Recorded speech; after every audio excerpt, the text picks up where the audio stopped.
Assalamualaikum warahmatullahi wabarakatuh. Apa kabar sobat-sobat semuanya? Oke, kita lanjutkan saja ceritanya.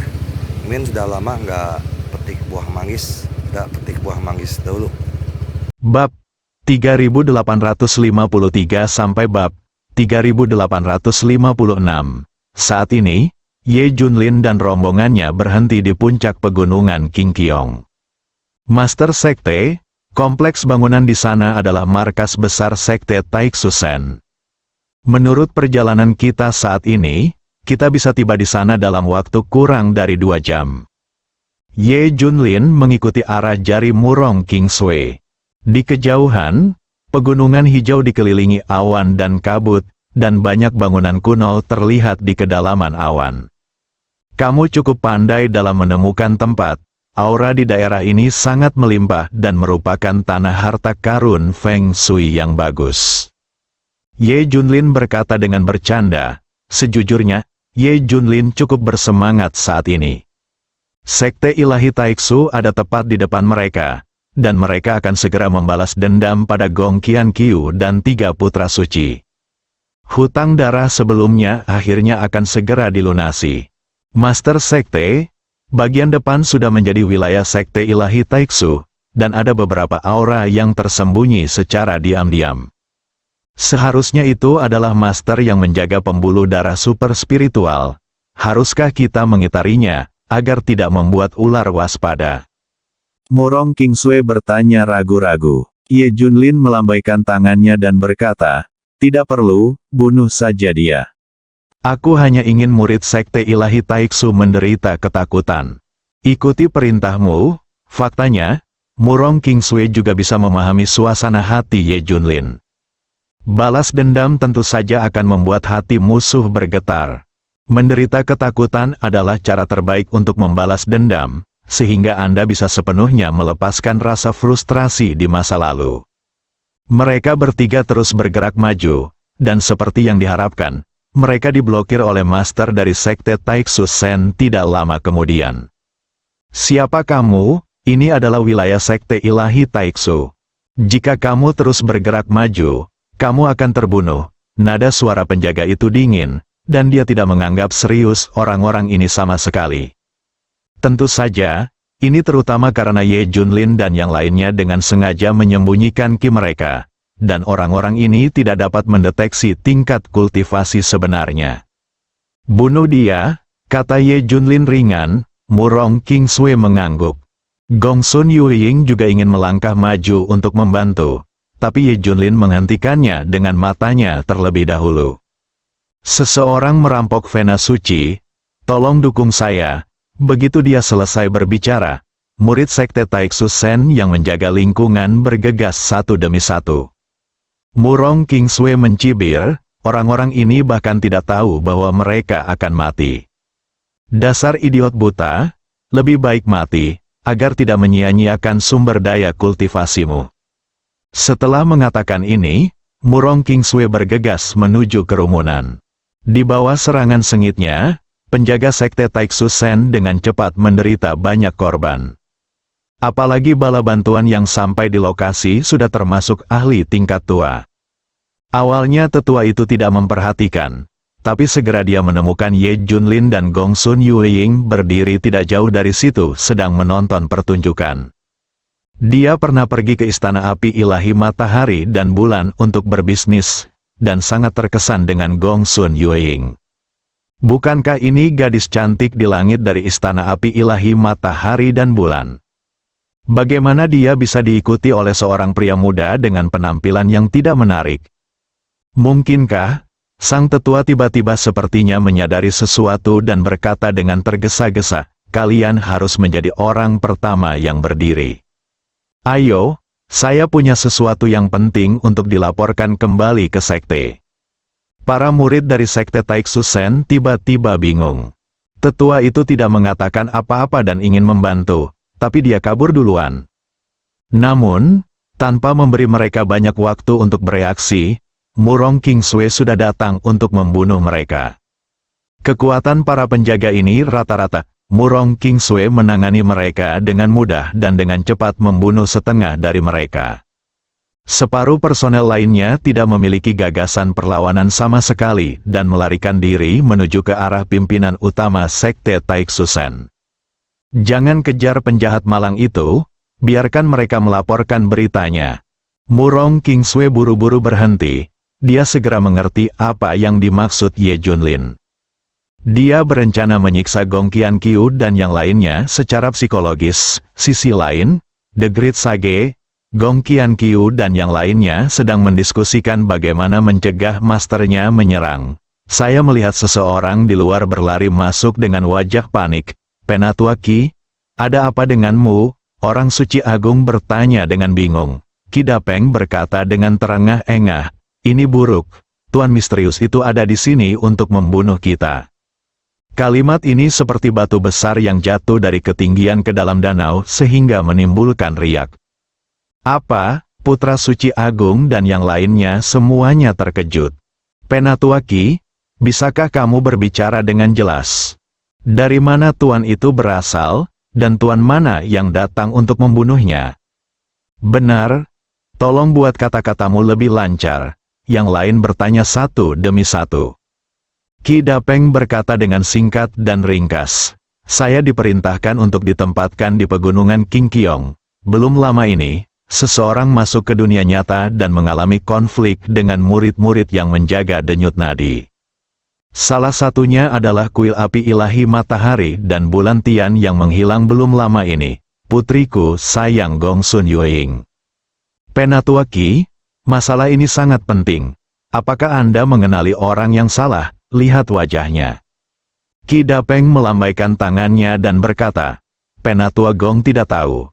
Saya telah pergi ke istana api ilahi matahari bulan untuk berbisnis. Dan saya telah melihat Gongsun Yueying lebih dari sekali. Penampilannya, dan kemerahan di antara alisnya sangat jelas. Aku tidak akan pernah akui kesalahanmu. Adegan itu langsung bergema dengan hembusan udara. Beberapa waktu lalu, banyak orang jenius di istana api ilahi matahari dan bulan terbunuh, dan keberadaan Gongsun Yueying tidak diketahui. Sekarang dia muncul lagi. Siapa lagi yang bisa membawa Gongsun Yueying bersamanya selain pria kuat misterius itu? Gulu, putra suci agung menelan ludah. Ini adalah pertama kalinya dalam hidupnya dia begitu ketakutan. Apalagi sekarang pemimpin sekte belum dihubungi. Jika orang sekuat itu menyerang, itu hampir menjadi bencana. Cepat, beritahu kami. Seluruh sekte berada dalam kewaspadaan tertinggi. Penatua Qi, dan beberapa dari Anda, ikuti saya untuk menemui wakil ketua sekte sekarang. Sekte lainnya bekerja sama dengan para murid di sekte untuk mempertahankan formasi pertahanan. Yang paling penting adalah menstabilkan moral pasukan dan tidak membiarkan mereka mendapat masalah. Perintah Sage Agung sambil menekan kecemasan di dalam hatinya. Semua orang mengangguk dan keluar untuk bersiap. Beberapa orang suci, bersama dengan Gong Qiankyu, mengikuti orang suci agung itu untuk menemui Yin Suejian.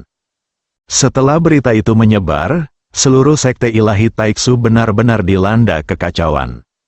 Meskipun para tetua mencoba yang terbaik untuk menghibur mereka, pengaruhnya masih kecil. Itu adalah orang kuat tak tertandingi yang bahkan tidak takut dengan istana api ilahi matahari dan bulan.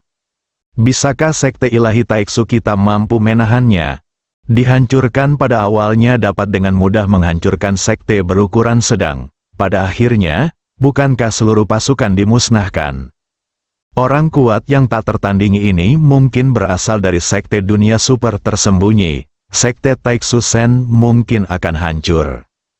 Saya mendengar bahwa bahkan Putra Suci Agung dan yang lainnya pun panik setelah mendengar berita itu.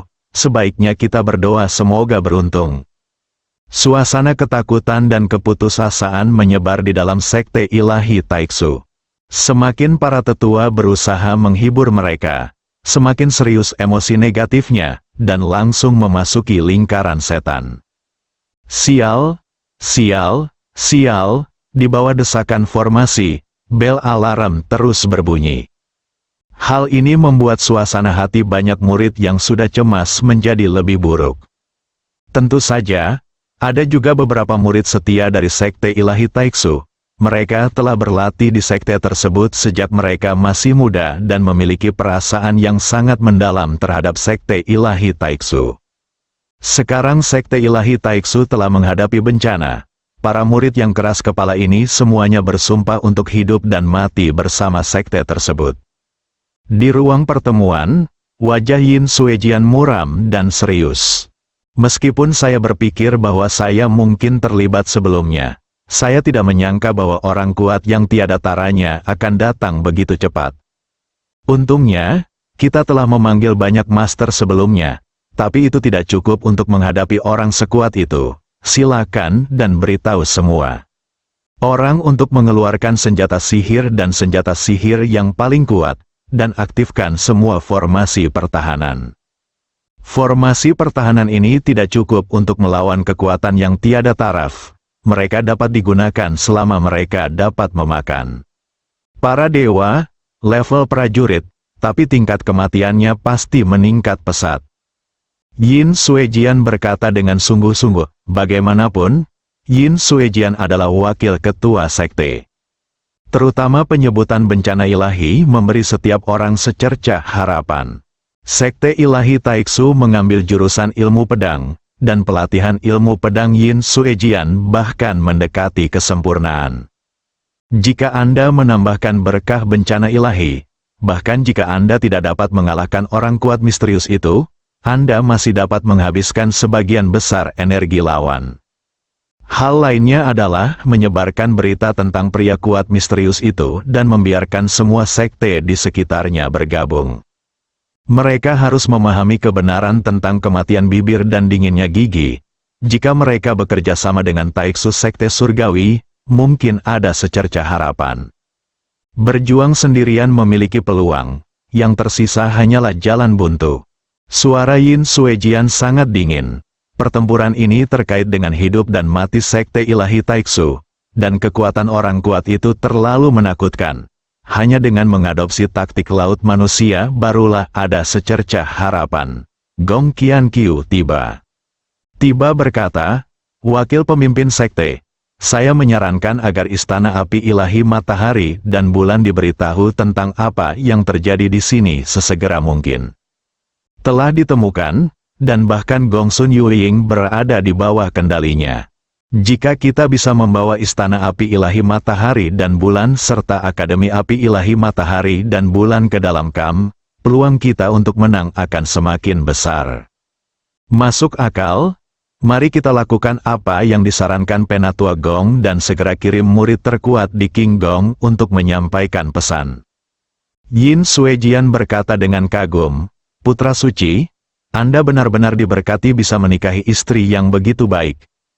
Itu semua karena bimbingan baik suamimu, kata Gong Qianqiu sambil tersenyum manis. Putra Suci Agung tiba-tiba merasakan cahaya di wajahnya, terutama ketika dia merasakan tatapan iri orang lain, dia bahkan merasa gembira. Langkah selanjutnya adalah mengaktifkan formasi pedang pembunuh. Saya akan menggunakan kekuatan formasi pedang untuk berintegrasi ke dalam bencana ilahi untuk melancarkan serangan terkuat. Dia sama sekali, Yin Suejian berkata dengan sedih. Gong Qianqiu sedikit terkejut, dia belum pernah mendengar tentang formasi pedang pembunuh sebelumnya. Transmisi suara Great Saint Sun menjelaskan, formasi pedang pembunuh dan formasi pertahanan pelindung sekte bersifat ofensif dan defensif. Mereka adalah kartu formasi terkuat dari sekte tersebut. Terutama formasi pedang pembunuh adalah kombinasi dari kekuatan Vena Naga dan kekuatan Master Formasi. Niat pedang dari banyak orang kuat dalam sekte dikumpulkan bersama untuk membentuk formasi. Hanya dengan mengaktifkan teknik pedang khusus dalam sekte tersebut susunan pedang pembunuh dapat ditarik keluar. Pada saat itu, bersamaan dengan bencana ilahi, ia pasti akan dapat mengerahkan kekuatan terbesarnya. Oke. Semuanya, cepat bersiap. Yin Suejian berkata dengan suara yang dalam. Semua orang meninggalkan ruang pertemuan satu demi satu. Gong Qianqiu melihat dari kejauhan dan melihat semua murid di sekte itu berjalan dengan tergesa-gesa. Banyak tetua juga memegang pedang kuno dan senjata ajaib. Rupanya orang-orang ini mengeluarkan semua harta karun dari dasar kotak. Untuk sementara waktu, Taiksu Senzong memasuki kondisi persiapan perang. Pada saat yang sama, sekte di sekitar sekte ilahi Taiksu juga menerima berita yang relevan. Karena sikap berlebihan yang disengaja oleh orang yang bertanggung jawab atas komunikasi dari sekte ilahi Taiksu, guru misterius itu dengan sempurna digambarkan sebagai orang gila yang akan melakukan apa saja untuk menjarah sumber daya budidaya. Dia bahkan menyalahkan tuan misterius itu karena iblis sebelumnya melahap banyak sekte. Hal ini membahayakan banyak sekte kecil dan menengah, dan mereka segera memutuskan untuk berpegang teguh pada sekte Taiksu Sen. Sedangkan untuk sekte berukuran sedang, mereka juga merasa memiliki peluang menang yang lebih baik jika mereka bersatu, jadi mereka mengirim orang-orang kuat ke sekte ilahi Taiksu satu demi satu. Di sisi lain, Istana Api Ilahi Bulan Matahari juga dengan cepat menerima kabar tersebut. Penguasa istana segera memerintahkan semua elit jenius untuk keluar, termasuk Akademi Api Ilahi Bulan Matahari, untuk segera menyelamatkan secepat mungkin. Tentu saja, untuk memastikan tidak ada yang salah, Istana Api Ilahi Bulan Matahari juga mengeluarkan perintah kepada pasukan sekte bawahan untuk segera memberikan dukungan. Banyak kekuatan seperti ratusan sungai yang menyatu ke laut, mengalir menuju sekte ilahi Taiksu. Di sisi lain, Ye Junlin dan yang lainnya secara bertahap mendekati kepala juru mudi Taiksu Senzong. Tidak ada perlawanan yang ditemui selama proses tersebut, dan semua murid yang menjaga vena suci di pinggiran diperintahkan untuk mundur ke kemudi utama. Tentu saja, ini juga untuk menghindari kekalahan dari Ye Junlin dan lainnya. Melihat istana markas besar sekte Taiksu Sen, secara bertahap menjadi lebih jelas, dan bahkan pemandangan murid-murid pinggiran yang buru-buru bersiap untuk berperang mulai terlihat. Sudut mulut Ye Junlin mau tidak mau sedikit melengkung. Gong Qianqiu, hari ini adalah akhir dari dirimu. Mulai sekarang, tidak akan ada masalah di masa depan di base camp. Jika Taiksu Senzong berani ikut campur dalam urusan orang lain, biarkan masalah itu hilang sepenuhnya. Kesengsaraan ilahi harus diambil kembali. Meskipun itu adalah objek yang saya buat secara acak, itu adalah milik saya. Ye Junlin tidak bisa menyembunyikan kegembiraannya, karena semua hutang darah sebelumnya akhirnya bisa dilunasi. Mendengar hal ini, Ye Junlin mau tidak mau mempercepat kemajuannya. Setelah berjalan sekitar 5 atau 6 menit, Ye Junlin dan yang lainnya telah mencapai tepi luar Taiksu Senzong. Ketiganya dapat dengan jelas melihat fluktuasi energi yang mengalir melalui formasi. Bahkan dengan telinga mereka, mereka dapat mendengar bisikan murid-murid sekte Taiksu Sen yang tersembunyi di kegelapan. Tuan, jika seseorang mendekat, berhati-hatilah. Saat ini, Gongsun Yuying tiba-tiba mengingatkannya. Murong Kingsue sedikit terkejut, dia tidak merasakan aura mencurigakan mendekat. Ye Junlin mengangguk dan berkata, tidak masalah, kita harus menjadi kenalan. Benar saja, sesaat kemudian, sesosok tubuh kekar muncul dari kedalaman hutan dan mendatangi Ye Junlin dan yang lainnya dalam sekejap mata. Murong Kingsue tidak bisa menahan nafas, karena dia menemukan bahwa orang yang datang adalah iblis lapis baja hitam yang dia temui di kota Yulong sebelumnya. Xiao Feng, itu kamu? Ye Junlin terlihat sedikit rumit, tapi kemudian bertanya dengan suara dingin, apa yang kamu lakukan menghalangi jalan? Xiao Feng berlutut dan berkata dengan nada yang sangat tulus, Tuan, tolong jangan serang Taiksu Senzong hari ini. Apa katamu? Nada suara Ye Junlin menjadi lebih dingin. Xiao Feng buru-buru menjelaskan, Guru, tolong beri saya kesempatan untuk menebus dosa-dosa saya. Saya akan membunuh Gong Qianqiu secara pribadi, dan saya juga akan menghancurkan sekte ilahi Taiksu dengan tangan saya sendiri, dan tolong guru. Xiao Feng bersujud kepada Ye Junlin 3 kali berturut-turut, dan ada darah di dahinya. Ye Junlin merenung sejenak, dan dia bisa merasakan emosi Xiao Feng yang sebenarnya tentang balas dendam secara pribadi. Pada saat yang sama, dia juga memahami bahwa Xiao Feng pasti tidak datang untuk memohon Gong Qianqiu karena perasaannya yang belum terselesaikan terhadapnya. Tapi dia benar-benar ingin membalas dendam dengan kekuatannya sendiri. Bagaimanapun, Gong Qianqiu mempermainkan Xiao Feng di masa lalu. Jika dia tidak bisa membalas dendam secara pribadi, saya khawatir Xiao Feng akan memiliki roh jahat permanen. Oke, aku berjanji padamu, kata Ye Junlin setelah berpikir lama. Xiao Feng berkata dengan penuh rasa terima kasih. Terima kasih, Guru, atas bantuan Anda. Terima kasih, Guru, atas bantuan Anda. Xiao Feng, bagaimana situasi Anda saat ini? Melahap yang ekstrim memiliki banyak kelemahan. Sekarang bentuk tubuh Anda dan tulang telah berubah. Jika kamu terus melahapnya, konsekuensinya tidak terbayangkan. Kata Ye Junlin dengan sungguh-sungguh. Xiao Feng tertawa sedih dan berkata, Guru, saya menanggung semua ini sendiri, dan saya pantas berada dalam situasi ini. Tetapi Guru, berapapun harga yang harus saya bayar, saya akan membunuh Gong Qianqiu dengan tangan saya sendiri. Ini adalah jalan yang saya putuskan untuk diambil. Guru, jangan bertanya lagi. Ketika saya membalas dendam di masa depan, saya akan mengambil tindakan sendiri dan memberikan penjelasan kepada saudara-saudara di pangkalan, perkemahan dan Tuan Junjun. Sikap Xiao Feng sangat tegas, dan kemudian tidak memberi Ye Junlin kesempatan untuk terus membujuknya. Tuan, murid yang tidak berbakti telah pergi lebih dulu. Nyawa Gong Qianqiu akan dicatat di akun saya. Setelah mengatakan ini, Xiao Feng segera pergi tanpa menoleh ke belakang. Bersambung.